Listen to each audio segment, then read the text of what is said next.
Madonna had paid a visit to her late brother Anthony Ciccone prior to his death at the age of 66, in the final months of his life.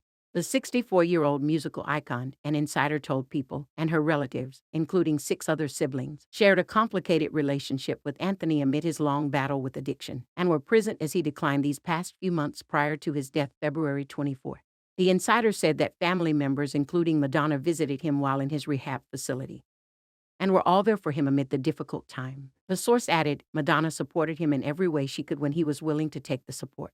Madonna, who was born in Michigan to Catholic parents, grew up in the suburbs of Detroit with 5 siblings, the eldest of whom was Anthony, born 2 years before her in 1956. Although she moved to New York in 1978 to pursue dance and embarked on what was going to be a hugely successful career, he stayed largely in Michigan, working on and off for their father, before falling victim to alcoholism and homelessness. Madonna's brother-in-law Joe Henry, who is the husband of her sister Melanie Ciccone, announced Anthony's passing in a statement.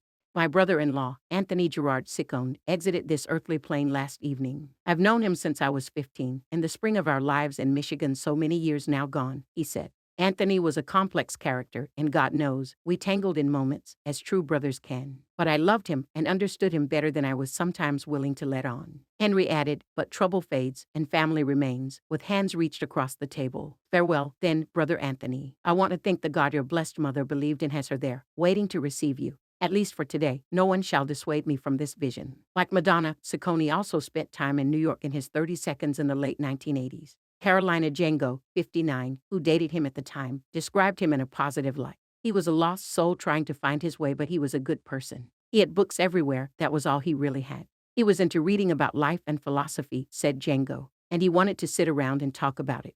He talked about what it was like being the brother of Madonna. He didn't like being known as the brother of Madonna, she said. Django recounted one occasion when on his birthday his sister's assistant called to ask how much money he wanted as a gift.